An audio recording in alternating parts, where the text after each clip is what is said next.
Tenemos el lujo, honor, era una entrevista que tenía ganas de hacer hace muchísimo tiempo, porque este es un libro, ahora lo voy a mencionar, mientras también lo muestro para los que nos ven en canal de YouTube. Miren, lectura más que obligatoria. Quiero saber de historia de Argentina, tienen que leer el libro La pugna antártica, el conflicto por el sexto continente, 1939-1959, de Pablo Fontana. Pablo es doctor en Historia por la Universidad de Buenos Aires, coordinador del área de Ciencias Sociales del Instituto Antártico Argentino, investigador asistente del CONICET y autor del libro La pugna antártica. Lo vuelvo a mostrar para que nos ve por YouTube. Che, es un librazo en serio. A mí me encantó, no solo por cómo está escrito, que es muy ameno, muy sencillo de leer, sino también por la cantidad por la investigación, en definitiva, que hizo Pablo. Y algo que a mí me gusta mucho es que aparezcan como las voces de los protagonistas. Obviamente, en algunas cuestiones es muy difícil por el momento que pasó de la historia, pero en este caso Pablo pudo retomar leyendo a protagonistas antárticos para la investigación que hizo. Así que lujazo estar en comunicación con él. Pablo, ¿cómo estás? ¿Qué tal? ¿Cómo estás? ¿Cómo están todos? ¿Bien? Bien, bien, por suerte. ¿Vos todo tranquilo? Sí, todo bien. Bueno, muchísimas gracias por la invitación para participar en el programa. No, por ¿Me favor. escuchás bien ahí? Sí, perfecto. Pablo, yo decía, y ahora muchos que quizás no conocen tu historia van a entender por qué insisto tanto que es un libro de lectura obligatoria, porque lo que pasa desde 1939 hasta, podría decir, la caída de Perón, si bien vos en el libro es hasta 1959, es un momento de conflicto entre Argentina, el Reino Unido, Argentina con Chile, digo, por la soberanía antártica, muy trascendental, muy importante. Antes de meternos en esa etapa, no para que lo profundices, sino para que hagas un panorama del que no conoce, previo a lo que es la década del 40. ¿Qué cuestiones tienen que tener como presente tan importante, sobre todo Argentina, que estaba en la Antártida ya desde 1904? Pero, ¿qué resaltarías? Sí, bueno, en primer lugar, toda esta época de conflicto, ¿no? Que mencionabas del 39 al 59, hay que aclarar que fue antes del Tratado Antártico. De hecho, termina en el 59, o bueno, se congela ahí la cuestión de la soberanía, que es el- lo que subyacía a ese conflicto, queda congelado por la firma del Tratado Antártico, ¿no? Eh, pero bueno, en referencia a tu pregunta, bueno, hay varios hechos que hacen que Argentina sea pionera en la Antártida, ¿no? O sea, recordemos ya antes del descubrimiento oficial de la Antártida, de los descubrimientos oficiales en 1820, ya el almirante Brown había navegado en aguas antárticas cuando estaba combatiendo a las tropas realistas, yendo a combatir a las tropas realistas en el Pacífico. Foqueros argentinos ya cazaban en las islas antárticas, el Estado argentino legisla sobre esa caza ya en fecha tan temprana como 1818. Pensá que el descubrimiento oficial de la Antártida, los descubrimientos oficiales tienen lugar entre 1819 Mm. y 1821. Después tenemos toda una serie de proyectos científicos y de exploración en 1880 que no se llegan a materializar, pero que o sea, se proyectan por parte del Estado argentino, que bueno, en ese momento decide concentrarse en lograr el control de la Patagonia. Y después sí, cuando viene la época heroica, que es la época de las grandes expediciones científicas, que son las más famosas, las más conocidas, bueno, Argentina también participa, pero a diferencia de esas expediciones que duraban un año, 2 años, como la de Amundsen, Scott, Girase bueno, aunque esa es una de las más conocidas, la de Shackleton, ¿no? Claro. Argentina, en lugar de hacer una expedición en la que va y se queda un año, ¿no? O 2 años, que de hecho, bueno, lo hace también participando con el alférez José María Sobral de la expedición sueca. Aparte de hacer eso y de rescatar esa expedición a la que se le hunde el barco, también se va a instalar de forma permanente en la Antártida. Esto el 22 de febrero de 1904, ¿no? Cuando toma posesión de un observatorio que había instalado una expedición escocesa en las Orcadas del Sur. Ese día comienza no solo la presencia permanente argentina en la Antártida, que ya lleva 120 años, de forma ininterrumpida, continua, ¿sí? Eso nos da la serie de datos científicos más larga de toda la Antártida. Sino que se instala también, o sea, la especie humana, ¿no? En ese continente, de forma permanente. ¿Sí? Los países que nos siguen en la lista llegaron 40 años después, recién, que también se instalan de forma permanente en la Antártida. Entonces, o sea, es un hecho relevante a nivel histórico, no solo para Argentina, sino a nivel mundial, para toda la humanidad, ¿no? O sea, el Claro, digo, último continente. esa presencia nuestra, digo, de Argentina, del Estado argentino, es trascendental para, digo, al día de hoy, pero marcó un rumbo, marcó un camino en esa época. Claro, para toda la humanidad. O sea, Claro, cuando se instala Argentina ahí, no es solo Argentina la que se instala de forma permanente. Se está instalando el ser humano con eso claro. argentino. Pensá que es el último continente en ser poblado por la humanidad, ¿no? Tiene 200 años de historia la Antártida nada más. Comparado con el resto de los continentes que tienen miles de años o cientos de miles de historia humana, es muy reciente. Y por Y, otro lado, también el sistema que instala Argentina ahí, ¿no? De estas bases permanentes, donde las dotaciones se van renovando anualmente, como si fuesen generaciones, ¿no? Eh, Después va a ser copiado por todo el resto de los países que se instala. 40 años después empiezan a instalarse también de forma permanente en la Antártida. Ahora, Pablo, perdón que te interrumpa. Recuerdo Pablo Fontana, doctor en historia y autor de un librazo que es La Pugna Antártica. Pablo, además en esa etapa, antes de meternos de lleno en lo que pasa a partir de la década del 40, también ahí los británicos prenden algunas alertas y empiezan a hacer ciertos reclamos hacia la Argentina por este avance en la Antártida. Claro, sí, esto está también ligado a cuestiones, obviamente, de recursos, ¿no? O sea, el imperialismo siempre avanza en cuestiones económicas, ¿no? O geopolíticas. Bueno. Viste que yo te había dicho que la expedición de sueca de Nordenskiöld, en donde participaba Sobral, fue el primer Ujú. argentino en invernar en la Antártida, el primero en hacer ciencia en la Antártida, eso de 1901 a 1903. Bueno, esa expedición se le hunde el barco, naufraga el barco, el Antarctic, comandado por Larsen, y bueno, la expedición que logra llegar primero, rescatarlos, es la expedición argentina de Irizar, el teniente de navío Julián Irizar, que comandaba la corbeta Uruguay. Por eso, bueno, nuestros rompehielos hoy se llama Claro, Irizar. Y la corbeta Uruguay, si quieren, la pueden visitar. Existe todavía, es museo, está en en Puerto Puerto Madero y Madero. tiene objetos de la expedición y demás. Bueno, a raíz de ese rescate, eh, bueno, Larsen da una charla en Buenos Aires cuando vuelven y dice, bueno, agradezco a los argentinos que la verdad nos salvaron la vida, pero no los puedo entender porque tienen todos esos recursos en el Atlántico Sur y no los aprovechan. Larsen, que era ballenero, estaba hablando de las ballenas. Bueno, entre el público había algunos empresarios, estaba Torkins, y Torkins le propone hacer una compañía para explotar justamente el recurso ballenero del Atlántico Sur, que no existía ninguna empresa ballenera en ese momento en el hemisferio sur. Y instalan en las Georgias del Sur, en la isla San Pedro, que es la isla más grande. Las Georgias del Sur hasta ese momento estaban deshabitadas. Bueno, instalan ahí la Compañía Argentina de Pesca, una factoría de Ujú. la que crean en ese momento la Compañía Argentina de Pesca, que funcionaba bajo bandera argentina, con los barcos también matriculados en Argentina, con bandera argentina y demás, con leyes argentinas. Empiezan a explotar este recurso y la verdad que les iba muy bien, tenían muchas ganancias. Entonces, bueno, ahí es cuando el Imperio Británico empieza a decir, che, mirá, acá hay Claro. Este negocio me parece que es mío. este negocio, nos lo estamos perdiendo. Entonces, bueno, instalan esa factoría en noviembre de 1904. Un par de meses después instalan un observatorio meteorológico también, como el que teníamos en Orcadas, que era geomagnético operado por el Ministerio de Agricultura, o sea, bajo bandera argentina. Claro.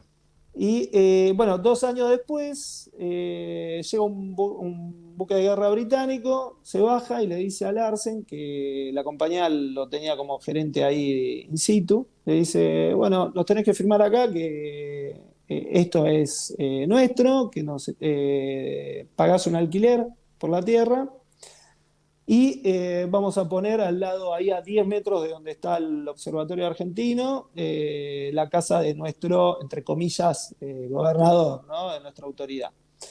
Y ahí empieza una larga historia que ya lleva 120 años de cobros de permisos de pesca ilegales, ¿no? Porque, por parte del Imperio Ujú. Británico, porque bueno, ellos ocupan ilegalmente ese territorio, ¿no? Nuestras islas del Atlántico Sur, en este caso nuestras islas subantárticas del Atlántico Sur. Y, Bien, y ahí entonces, empieza esta disputa que después se va a profundizar en la década que le metes lupa a pleno en tu libro. claro, ahí los británicos, justamente para asegurarse, el Imperio Británico, el cobro de permiso, lo que hacen es reclamar todo ese territorio. Reclaman la Georgia del Sur, la Savoya del Sur, todo el sector antártico argentino, e incluso en un primer momento, si vos lees bien el reclamo, porque no ponen un mapa, se puede entender que también reclamaban la Isla Grande de Tierra del Fuego, el sur de Santa Cruz y la región de Magallanes. O sea, es una locura. A mi entender fue una estrategia de él, bueno, si pasa, pasa. Vos Claro. reclamás, si pasa, pasa. Está bien que ya existía Ushuaia, pero había algún colono británico viviendo en la zona. Y en la Antártida, bueno, la reclamaban, pero en la zona que reclamaban solamente estaban viviendo argentinos. ¿Sí? O sea que mucho no importaba eso. Después sí, después se corrigen el reclamo del 17, le sacan por lo menos la parte continental y la isla Ujú. grande, la parte continental americana y la isla grande, pero dejan todo el resto. Y lo reclaman como una dependencia de las Islas Malvinas, ¿no? Esto es muy interesante, una estrategia para disimular el carácter imperial. Claro. Ahí, bueno, hay una cita de Perón que es espectacular porque lo grafica muy bien. Dice, bueno, esto me recuerda a un hombre que una vez se llevó un perro de mi casa y después me vino a reclamar la cadena del perro. O Esto sea, se lo dijo el embajador británico, ¿no? Cuando claro, este le había dicho, tenemos que hacer algo con Malvinas. Y le responde esto que contás vos, Pablo. sí, claro, porque dice, bueno, nos ocuparon las islas, ya tienen ocupadas las islas, las utilizan como excusa para Claro. reclamar la Antártida como parte de las islas, ¿no? Bueno, después sí, después comienza un periodo, digamos, de continuidad donde los únicos que están de forma permanente ahí son los argentinos en Orcas en el 2030. Hay expediciones de otros países, pero como te decía, van un verano, ¿no? Ujú. Y se vuelven. Y después sí, ahí ya a fines del 30 comienza todo este periodo de 2 décadas de conflicto muy tenso, geopolítico, con incidentes armados, tiroteos, de hecho, el único tiroteo que tuvo lugar en la Antártida entre fuerzas de dos países, no tiene lugar tiene lugar en Bahía Esperanza en 1952, entre tropas argentinas y británicas. Eh, y al año Pablo, voy a siguiente se destacar da, sí, esto, discúlpame, porque quizás sí, a mí muchas cosas, no tengo por qué quedar bien, esto lo aclaro, ¿no? Porque a veces parece que uno quiere quedar bien con el entrevistado, no tengo por qué, algún motivo que no sea en particular el laburo que hizo Pablo, digo, no estoy exagerando, en la pugna antártica. Hay de estos detalles, como dabas recién, y quiero que nos cuentes cosas particulares. Llegó a un enfrentamiento armado entre Argentina y los británicos en Malvinas. Además, vos, cuando hablás de la operación Tabarín de los británicos, ahí decís la cuarta invasión, no me acuerdo cómo la tenés, sí, sí. ¿no? Haces cierta referencia a todo lo que había pasado en la historia, digo, ¿a qué voy con esto, Pablo? Porque hay muchas cosas, muchos detalles que son importantes saber. Digo, no hay malvinero que no pueda saber de esto, que esto es un capítulo más de Malvinas, lo que estamos hablando, y lo que pasó en esa década. Pablo, para irnos a ese enfrentamiento que pasó y a otras cosas muy importantes. Los ingleses van a enviar una flota de guerra hacia la Antártida, con la excusa de los nazis. Esto también, digo, consigan el libro de Pablo y profundicen, ¿sí? Pero acá que Pablo nos dé un panorama. Contanos un poco de ese inicio, de cuando los ingleses dijeron, pensemos, Segunda Guerra Mundial, se están Mm. reventando en Europa y los ingleses ponen la lupa en tenemos que cuidar la Antártida. A ver, contanos un poco de esto. Bien, sí, va, eso comienza en la década del 30, ¿viste? Se empieza a calentar el panorama en la Antártida, que había quedado un poco fuera del centro después de la Primera Guerra. Y bueno, los nazis empiezan a construir flotas balleneras porque necesitaban el recurso del aceite de ballena, además, para la guerra se estaban preparando para lograr también una autarquía económica. Eso calienta el panorama. Bueno, muy brevemente, resumo, simplifico mucho.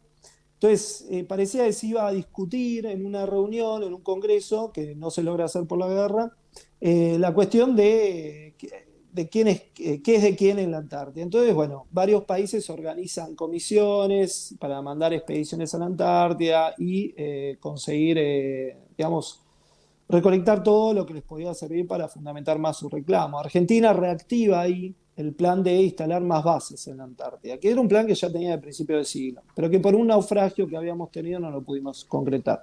Entonces mandan 2 expediciones a principios del 40, durante la guerra, para instalar más bases, estudian varios lugares, hacen relevamientos cartográficos, ponen banderas argentinas, objetos de soberanía y demás, y los británicos se enteran de esto. Entonces dicen, bueno, tenemos que hacer algo ya en la Antártida, porque si no nos va a pasar como en Orcadas, que los argentinos están hace 40 años ahí y ya las perdimos. Entonces dicen, bueno, ¿qué podemos hacer? Dicen, bueno, el Colonial Office dice, bueno, instalemos bases permanentes en esos puntos donde se quieren instalar los argentinos, como ellos hicieron en Orcadas, eh, así, los puntos cariados por los argentinos, ¿no? Como si fuésemos carias. Pero bueno, hay toda una discusión ahí porque dicen, che, no podemos hacer eso porque necesitamos el trigo y la carne de Argentina para ganar la guerra, si lo hacemos vamos a entrar en conflicto con ellos. Dicen, bueno, hagamos una cosa, digamos que no es en contra de ellos, digamos que es en contra de los nazis que están en la Antártida y demás. Era toda una fachada porque ya en una mentira los nazis ya no estaban en la Antártida y nunca habían estado en esa zona, ellos lo sabían. Hoy por los documentos desclasificados sabemos que fue así, que fue toda una excusa para evitar el conflicto, pero sí ocupar esos lugares.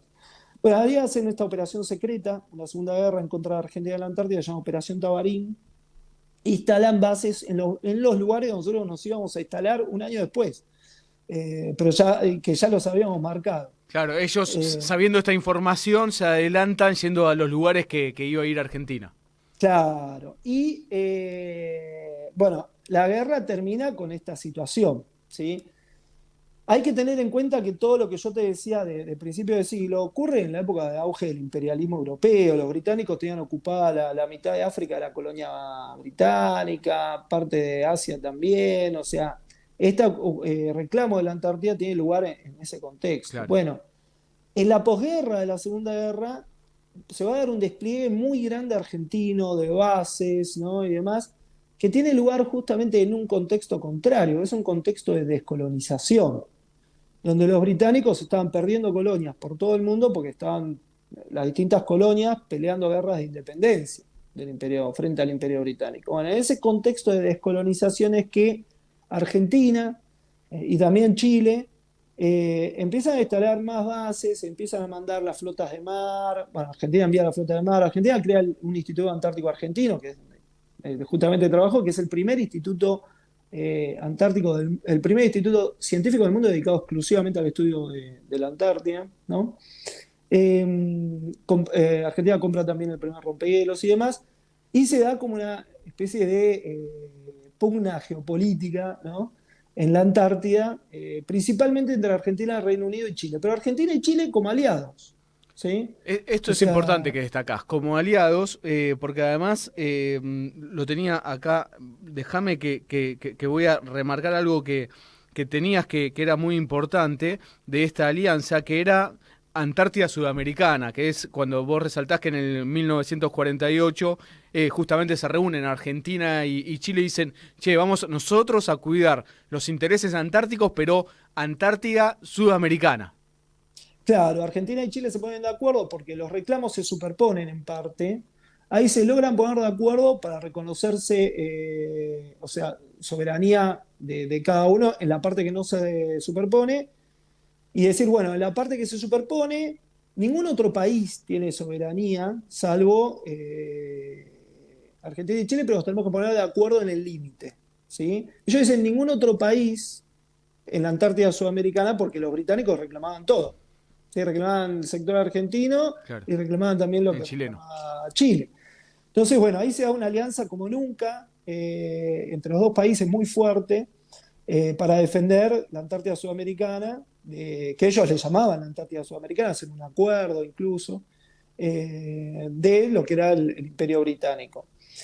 Y se dan, bueno, todos estos incidentes que te comentaba. Argentina envía la flota de mar, los británicos envían un crucero, fragatas, demostraciones de Pablo, fuerza. cuando hablamos de Sí, la flota de mar estamos hablando de buques de guerra. Recuerdo Pablo Fontana es quien habla. Hablamos de buques de guerra, no es que hablamos, van buques que no son de guerra, pero otros que eran buques de guerra.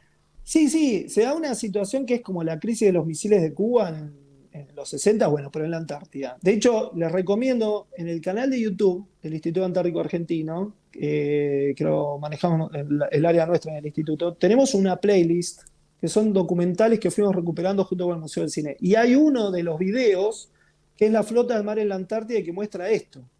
Dos cruceros, destructores y demás, yendo ahí en el 48 a Isla Decepción, a la Shetland del Sur. Es espectacular. Hay otro video que es del 47, que es Soberanía Argentina en la Antártida. Bueno, hay varios videos de esa época documentales que muestran, incluso cuando van los bombarderos. Esto no te lo comenté, pero bueno, en el 48 se da ese momento caliente donde podés encontrar documentos norteamericanos que hablan de que era casi inminente que estallara una guerra antártica, ¿no? Entre Chile y Argentina por un lado y los británicos por el otro. Y después tenés también, bueno, ahí parece que hay un momento de paz, de tregua, se podría decir, entre comillas, pero después en el 52 vuelve a explotar todo, sube Churchill de vuelta al poder en el Reino Unido, y bueno, vuelve a explotar toda esta tensión. Primero con un tiroteo en Bahía Esperanza, que por suerte, bueno, no hubo heridos ni muertos, pero fueron las fuerzas de los dos países. Argentina estaba instalando una base, que era la base de Esperanza, o el destacamento naval en realidad, y justo llega una fuerza británica para instalar una base ellos también. Desde Malvinas venían los británicos, bueno, ahí sí, los argentinos defienden el lugar, ¿no? Disparando, según algunas versiones, al suelo, otras al aire, y bueno, logran frenar ese desembarco. Después se llega a un acuerdo igual entre los dos países. Perdón, Pablo, que Sí, ponga la lupa acá. Los ingleses quieren desembarcar y los argentinos dicen acá no desembarcan nada y le disparan. claro, Digo, no, no, sí, no para atentar contra la vida de ellos, sino para advertir primero, ¿no? Los famosos disparos de sí, advertencia. Acá no. sí, O sea, claro. se dio Y eso. terminan, claro, y termina llegándose a un arreglo diplomático donde los británicos se instalan, pero más lejos, digamos. Al año siguiente está lo que llamó, bueno, como el contraataque del imperio, ¿no? Para hacer un poco de Claro. cita cinematográfica, porque Argentina y Chile instalan un refugio, cada uno en lo que le llamaban la cancha de fútbol de Isla Decepción. Eh, ¿Por qué? Bueno, se le llamaba cancha de fútbol porque era plano. ¿Y por qué estaban los refugios ahí? Bueno, era un lugar importante porque era el lugar que servía para que aterricen aviones en la Isla Decepción, aviones chicos, estamos hablando. Entonces, bueno, Argentina deja el refugio con una dotación, los chilenos no. Llega una fuerza de 32 Royal Marines de Malvinas en una fragata, bueno, destruyen los dos refugios y toman prisioneros a los marinos argentinos, ¿no? Y se arma un incidente bastante, bueno, este incidente tiene consecuencias bastante graves, ¿no? Bueno, justo estaba Perón reunido con Ibáñez del Campo en Chile, El presidente de ¿sí? Chile. El presidente chileno, sí. Eh, y los dos, bueno, responden a Churchill diciendo que tenía que liberar a los prisioneros y reconstruir los refugios inmediatamente y que cualquier agresión futura a las fuerzas de uno de los dos países en la Antártida iba a ser respondida en conjunto por los dos países. ¿Sí? Para que te des una idea de la Le alianza que advierten había en ese esto. momento con Si, Chile. si Claro, molestás a uno de los dos, saltamos los dos juntos. claro. O sea, una Hablando en otro alianza. lenguaje, ¿no? Claramente, pero digo, Sí, sí, advierten sí. esto. La respuesta es eso. Y después, bueno, Perón envía bombarderos a la Antártida, bombarderos pesados, Abraham Lincoln, a sobrevolar justamente la isla de Decepción, donde también estaba una base británica, la Argentina, estaban los chilenos también. Bueno, manda a sobrevolar justamente la isla. También podés encontrar en el canal de YouTube nuestro, hay uno de los documentales que te decía, que se llama Vuelo Austral, que es justamente eso, o sea, se ve a nuestros bombarderos volando sobre la isla y demás. Bueno, al final terminan los británicos liberando a los prisioneros que habían tomado, que eran marinos nuestros, ¿no? Ujú. De la Armada Argentina. Bueno, es un periodo, no te voy a contar todo, está todo en No, el está en el libro libro, en claro. detalle. Pero está Pero bueno que la que gente conozca también estas cosas, Pablo, porque yo la verdad cuando lo leía todo en profundidad tu libro, era como, es una cantidad de actos, de eventos que son impresionantes. Digo, cuando lo vas juntando todos, algunos los conocemos, algunos son más conocidos, pero cuando los juntás y ves toda la historia completa, decís, wow, che, todo esto que pasaba. Esta mega alianza entre Argentina y Chile en ese momento tan importante, digo, hay un montón de actos que son trascendentales para conocer y pensar después lo que vamos a hacer con la Antártida, pensar el futuro, digo, tenemos que conocer esta etapa de la historia. sí, no, no, es una etapa, a mí me fascina justamente de toda la historia antártica argentina, que es un capítulo muy interesante de nuestra Sí, historia. Bueno, esas páginas de la década del 40 y del 50, la verdad que son increíbles todo lo que hizo Argentina en tan poco tiempo, ¿no? Bueno, ni hablar lo de principios del siglo XX también, lo de 1901 a 1906 también. y Pero bueno, la cuestión es que ahí hasta mediados de la década del 50 va subiendo la tensión, ¿no? Los incidentes y demás, hay bueno, ejercicios de artillería junto a barcos argentinos, todas unas cosas muy fuertes. Y después en la segunda mitad de la década del 50 va a haber una disminución muy rápida de la tensión, por distintos factores, cae el interés económico inmediato, porque se pierde valor el aceite de ballena. Se hace también el Año Geofísico Internacional, que es el evento científico más importante que se hizo a nivel mundial en la Antártida, donde participan 12 países, ¿no?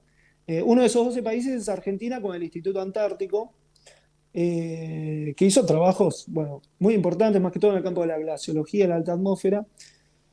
Y también esos trabajos se pudieron hacer porque durante esos años anteriores se habían instalado 8 bases, ¿no? claro. Habíamos pasado de tener una base a tener 8 en menos de 10 años. Esa cooperación científica que se logra con el Año Geofísico Internacional, el rol de Argentina también, principalmente a través del Tratado Antártico, va a hacer que al año siguiente se funde el Comité Científico Internacional de Antártida, conocido como SCAR, y justamente por esos 12 países, y esos 12 países son los que van a firmar el Tratado Antártico en el 59, ¿no? O sea, fíjense qué importante que fue la ciencia, aparte de nuestra presencia, la historia antártica de Argentina, que nos permitió ser signatarios originales del Tratado Mm. Antártico. Ahora, ¿cuál es la diferencia de haber entrado al Tratado Antártico desde el primer momento a países que se sumaron después al Tratado Antártico, que tenemos más de 50? Los 7 países reclamantes para el Tratado Antártico de territorio son solo los 7 de los 12 que firmaba al principio, porque después el tratado prohíbe que se hagan nuevos reclamos mientras esté vigente, y el Tratado Antártico no tiene fecha de vencimiento.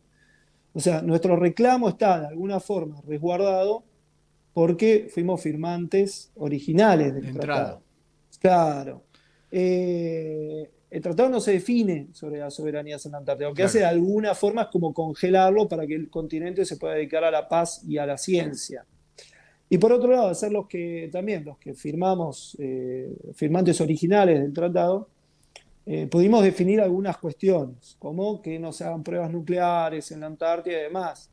Uno lo ve como, bueno, qué exagerado, pero un par de años antes, los británicos habían hecho pruebas nucleares en una isla cerca de Australia, en el Índico.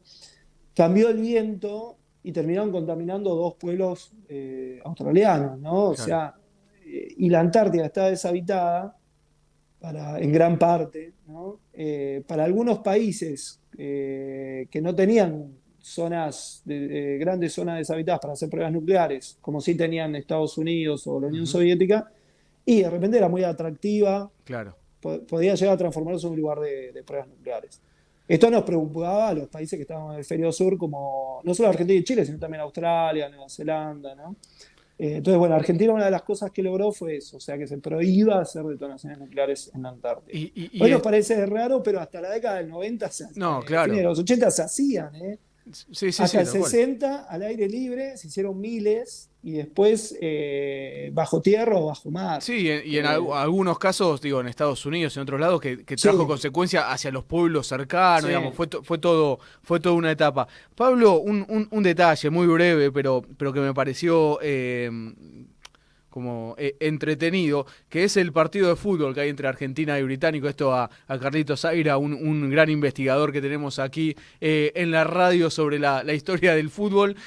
Hay un partido de fútbol en la Antártida entre argentinos y británicos que se estaban enfrentando y de repente, bueno, mañana nos seguimos peleando, pero ahora, esto estoy diciendo yo, ahora juguemos al fútbol. Juegan un partido, ¿qué nos puedes contar de eso? No, sí, generalmente era entre las tripulaciones de los barcos, los partidos de esa época, ¿no? Pero también entre bases. Y bueno, después hubo otros, ¿no? Ese lo ganaron los británicos, según la gente británica. Pero Lo aclarás vos, según los sí, ingleses ganaron 1-0. sí. Pero también estos enfrentamientos, estos incidentes que se daban generalmente entre los que iban en verano, ¿sí? Entre los buques o los soldados o las dotaciones que iban en verano. Pero después, en el invierno, quedaban Claro. los que estaban invernando. Y ahí ¿no? había más cooperación. Claro, porque bueno, imagínate, estás ahí en la base, te falta determinada cosa y tenés ahí cerca la base del otro país y a ellos les falta otra cosa que quizás a vos te sirve. Claro. Y bueno, después se terminan juntando, ayudando. Hay relatos, ponele de Leal fue un general del ejército argentino, que fue el que lideró la primera expedición al Polo, Argentina terrestre, en el 65, y después fue director de la Dirección Nacional del Antártico, el primer director y demás. Leal hizo mucho por el latinoamericanismo antártico, podríamos decir, ¿no? Por tratar de unir a los países. Tan importante. Sí, pero bueno, Leal cuenta que cuando estaba invernando en Esperanza, justamente ahí en el 53, y se enteran de que pasa esto en Decepción, ¿no? Bueno, agarraron, los fusileros estaban esperando un ataque de los británicos que estaban ahí cerca. Bueno, y se acercaron, saludaron de lejos y se fueron. Pero después en el invierno se juntaban para las fechas patrias argentinas, bueno, los británicos iban, a los argentinos cantaban el himno, los argentinos les daban carne, los británicos les daban whisky, bueno. Claro, había una camaradería antártica, claro, obvio. Sí, eso es lo que se llama así, la solidaridad antártica, que bueno, terminó primando con el Tratado Antártico. Claro, sí, me había parecido gracioso lo del partido de fútbol, o por lo menos de un dato a destacar como lo destacaste en tu libro y con una foto y todo. Pablo Fontana es doctor en Historia por la Universidad de Buenos Aires, coordinador del área de Ciencias Sociales del Instituto Antártico Argentino, investigador, asistente del CONICET, autor del librazo La pugna antártica, el conflicto por el sexto continente, 1939-1959. Pablo, para finalizar el cierre con lo que vos quieras, yo creo que es clave tu libro por hechos históricos muy importantes. Después te voy a pedir para hablar con otros o con vos sobre algunas cosas puntual que también está en tu libro, digo, Sobral, hay un montón de, bueno, Pujato, Leal, como recién mencionaste, que merecen su tiempo y tantos otros, que merecen su tiempo exclusivo para que todos los conozcamos porque es parte de nuestra historia. Pero para cerrar te lo voy a dejar a vos con lo que te parezca importante destacar. Estuve en Malvinas, el que esté escuchando va a decir, otra vez lo va a contar, me impresionó que en el museo tengan el próximo paso la Antártida, tienen los ingleses con todo el mapa ocupando la Antártida argentina y parte de la Antártida chilena. Por eso insisto que es importante conocer esto. Creo que los ingleses hacen bien el divide y reinarás. Habrán visto, esto es deducción mía de tu libro, esa alianza entre Argentina y Chile, y después laburaron la gran división de las Fuerzas Armadas, esto es opinión mía, la ayuda que dio Chile durante la guerra de Malvinas, esos roces que comenzaron a agravarse, bueno, estaba en lo del canal de Beagle, un montón de cuestiones, pero seguramente los ingleses habrán ayudado a profundizar esas divisiones. Pensando en esto, me conviene que estén separados, yo pensando en la Antártida, esto es deducción mía, pero Pablo, para cerrar y con lo que vos quieras destacar importante la Antártida, este es un programa, bueno, se escucha en Tierra del Fuego, ahí el tema antártico está muy presente, pero también, lo transmite la Universidad Tierra del Fuego, la Universidad Nacional de Entre Ríos, para que los que no están empapados, los que no estamos empapados, me voy a sumar de permanente de la Antártida, ¿qué nos querés destacar? dejo este mensaje. Cerralo vos, Pablo, como te parezca. Sí, bueno, yo creo que es una tarea pendiente de la sociedad argentina, ¿no? O sea, concientizarnos, o sea, tomar la dimensión de que estamos en un país bicontinental. O sea, creo que sería más fácil si la mitad, parte de nuestro territorio estaría acá en Sudamérica y la otra parte en África. Quizás uno diría, bueno, está la Argentina africana y la Argentina americana. La Antártida, como queda tan cerca acá de América, donde estamos hablando ahora, quizás uno lo divisa como nada, como la isla grande de Tierra del Fuego, ¿no? Que está ahí cerquita también. Pero es otro continente, o sea, somos parte de un país bicontinental y creo que esa dimensión todavía no la tenemos tan concientizada. Y después que, bueno, lo que mencionaba un poco antes, ¿no? O sea, en la Antártida se escribieron algunas de las páginas más interesantes de nuestra historia y, bueno, es en gran parte desconocida, ¿no? Bueno, las cosas que hablábamos de Georgia. Malvinas, hay un conocimiento, o sea, es bueno que haya más, ¿no? Pero hay un conocimiento. Si cualquier argentino ve un mapa de Malvinas, dice, bueno, son las Malvinas. Le mostrás un mapa de Georgias del Sur o de Azerbaiyán del Sur y quizás no las reconoce tanto. Y ahí también fuimos pioneros en las Georgias del Sur y también son nuestras islas. Entonces, creo que bueno, por ese lado, por el lado del conocimiento de nuestras islas subantárticas, también hay que avanzar. Falta mucho por hacer ahí. Pero bueno, la Argentina, digo, la Antártida Argentina, lo que tiene también es que, o sea, nos brinda esto, también tiene un potencial muy grande en cuanto a despertar, yo qué sé, el interés más que todo de los jóvenes, despertar vocaciones, la vocación científica, ¿no? El trabajo que se hace ahí en conjunto entre militares y civiles también, o sea, la parte logística, o sea, sin el sostén logístico la ciencia no se podría hacer. Y los valores antárticos, o sea, la solidaridad, o sea, el cuidado del medio ambiente, o sea, cómo cuidás el agua allá, el medio ambiente, todo es algo que es buenísimo, que se pueda ejercer también de esa forma y en ese grado acá en la Antártida americana, ¿no?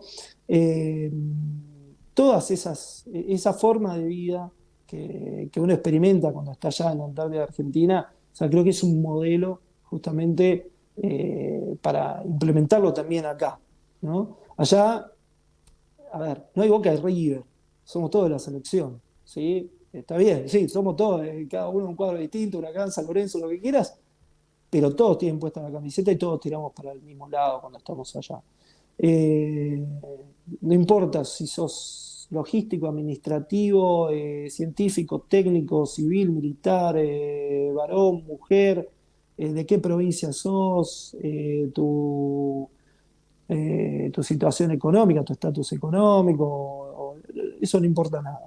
Aparte todos, o sea, hay como una especie de vida colectiva, comunitaria, en la que todos tenemos los mismos derechos, todos comemos lo mismo, prácticamente las habitaciones son todas parecidas, todos limpiamos, por ejemplo, eh, las tareas de cocina las hacemos, o sea, lo que es limpieza las hacemos todos, cuando hay que hacer agua lo hacen todos.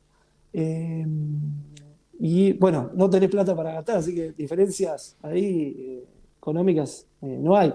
Esa vida colectiva, comunitaria, en donde hay un objetivo común, que es un objetivo nacional, y lo perseguimos entre todos, creo que es una experiencia única, que ojalá la pudieran experimentar todos los argentinos y argentinas.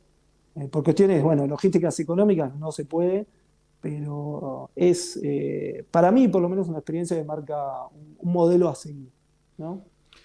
Bárbaro, excelente también para cerrar también esta reflexión que nos deja Pablo. Pablo, te pido disculpas públicamente, que la semana pasada íbamos a salir y se me acortaron los tiempos del programa y quería dedicarte por esto, porque hay un montón de cosas para aprender y bueno, te pedí postergarlo, así que también te vuelvo a pedir disculpas por aquella desprolijidad, así que te agradezco también tu amabilidad para no tener problema y salir hoy, así que Pablo, muchas gracias y seguramente te vuelvo a molestar, a vos o a quien consideres para hablar de esta parte de la historia de la Antártida, que me parece que le quiero dar un lugar importante importante, no es que me parece, le quiero dar un lugar importante en el programa. Pablo, un honor y un lujo, ¿eh?